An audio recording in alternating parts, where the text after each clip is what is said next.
को उस परमात्मा का लाभ शीघ्र से नहीं मिल पा रहा। कुछ एक तो ऐसे होते हैं, नाम लेकर जाते हैं, दूसरे या तीसरी बार आकर बताते हैं जी मुझे ऐसा लाभ हो गया, ऐसा सुख हो गया, और दूसरे भक्त अभी लग रहे हैं, वो उनको राहत नहीं मिल पा रही। इसके दो कारण होते हैं। एक तो कारण ये होता है, परमात्मा कहते हैं धीरे धीरे रे मना, धीरे सब कुछ होवे, माली सींचे सो घड़ा, ऋतु आए फल होवे। धीरे धीरे रे मना, और धीरे सब कुछ हो, माली सींचे सो घड़ा, और समय आने पर फल हो। जैसे एक आम का पेड़ लगाया किसी माली, जैसे पौधे लगाते थे बाग में, उसी से आपको समझाना चाहते हैं परमेश्वर कबीर जी कि हे मन, अब धीरे धीरे सारे काम होंगे।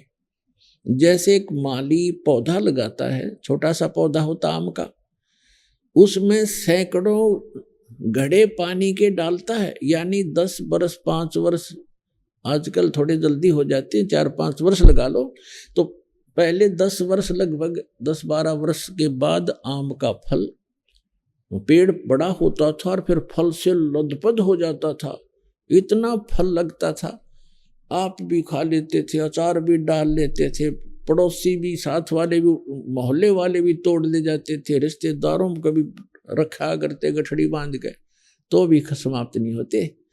तो परमात्मा कहते हैं इस भक्ति रूपी आम के पौधे को अब बोया है आपने, बीज बोया है, नाम लिया, इसको समय दो थोड़ा सा, इसको होने दे प्रफुल्लित, बड़ा होने दो, और फिर देखना इतना सुख दे देगा ये भगवान का आपका मार्ग कि आपको कहीं बिना मांगे देगा, आप सोच भी नहीं सकोगे, इतना सुख दे देगा। अब दूसरा कारण बताते हैं।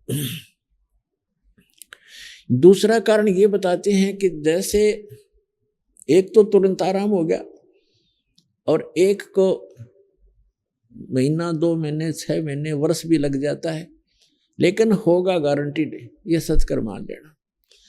अब क्या बताते हैं, जैसे एक रोगी है, अब दोनों ही एक रोग से ग्रस्त हैं, दोनों के एक जैसी बीमारी है।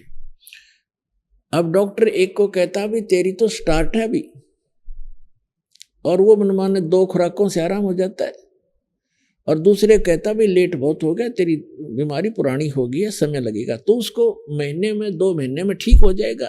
जब कारगर दवाई मिल गई है तो वो महीने 2 महीने में ठीक हो जाएंगे। तो दूसरा आपको उदाहरण दें कि जैसे एक तो कपड़ा थोड़ा मैला हो, कुर्ता पजामा, तो वो एक ही बार के साबुन लगाने से स्वच्छ हो जाता है। एक ज्यादा मैला हो गया हो तो उसको 2 बार भी, 3 बार भी लाना पड़ जा, और जब जाकर ड्राई क्लीन भी करनी पड़ जाती है, तब जाकर स्वच्छ होगा। तो हमने युगों युगों से अपने अंतःकरण को मैला मलिन कर रखा है, इसमें बहुत से संस्कार जमा हैं जो वहीं से अंकुरित होते हैं, और फिर ही भगवान की भक्ति मिली है। आपको ये साबुन और तेल मिला है सत साधना का, अब शुरुआत करे रहो। किसी का तो एक ही बार में ठीक हो जाएगा, किसी का फिर कुछ समय के उपरांत होगा अवश्य। और तीसरा कारण ये है कि क्या बताते हैं, सतगुरु के दरबार में कमी कहे की ना, हंसा मौज नहीं पावता तेरी चूक चाकरी माँ।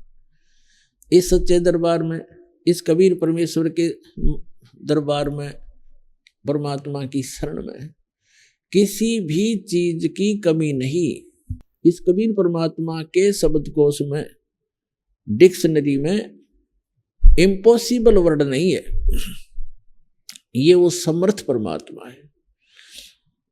कहते मासा घटे ना तिल बधे, विद ना लिखे जो लेख, और सच्चा सतगुरु मेट कर ऊपर मारे बेख।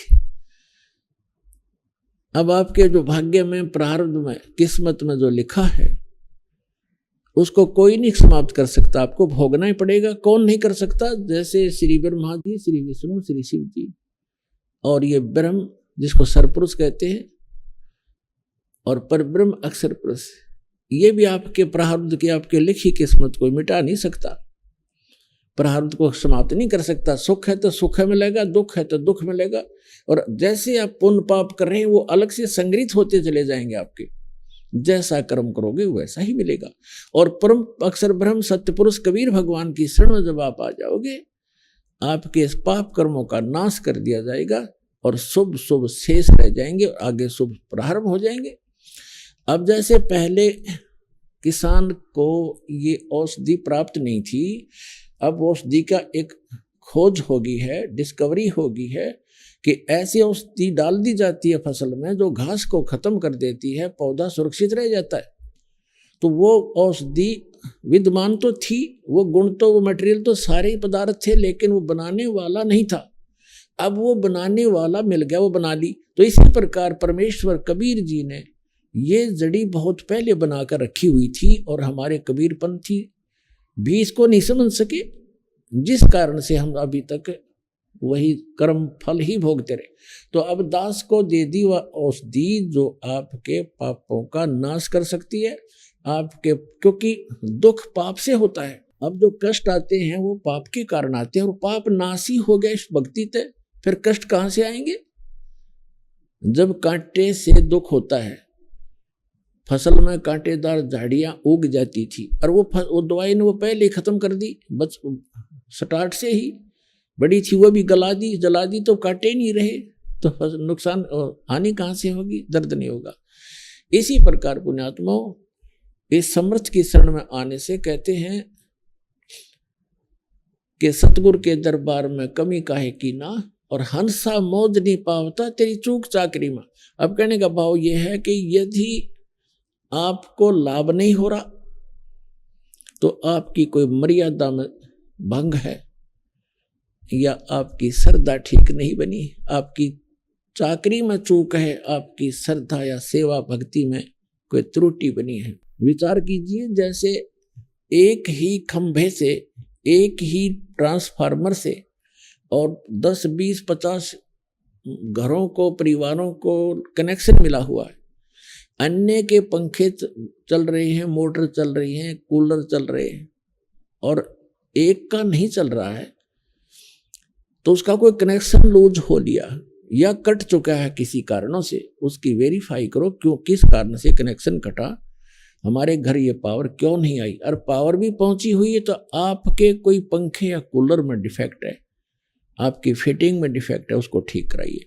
तो इसी प्रकार इस परमात्मा से उपदेश दीक्षा लेने के बाद आप जी मर्यादा जरूर अवश्य निभाएं। कबीर साहब कहते हैं, जब तक हंसा हमरी आना, काल लगे ना तेरा बाणा, पग पग पर यो तक तक मारे, काल अचानक बाना। अब क्या बताते हैं कि यू काल पग पग पर अचानक दुर्घटना कर देता है, कोई हानि कर देता है, जब इसका संस्कार हानि का होता है। और जब हम परमात्मा की शरण में आ जाएंगे और मर्यादा में रहेंगे तो परमात्मा कहते हैं, जब लग हंस हमारी आना, ये पुण्यात्मा, ये हंस हमारा भक्त जब तक हमारी आन माने मर्यादा में, आन कान में, हमारी मर्यादा में रहेगा, और तब लगे न तेरा बाना। काल को कहते हैं कि हे काल, जब तक मेरा हंस मेरी मर्यादा में है तू अटैक नहीं कर पाएगा। तो हमने मर्यादा को बहुत महत्व देना पड़ेगा।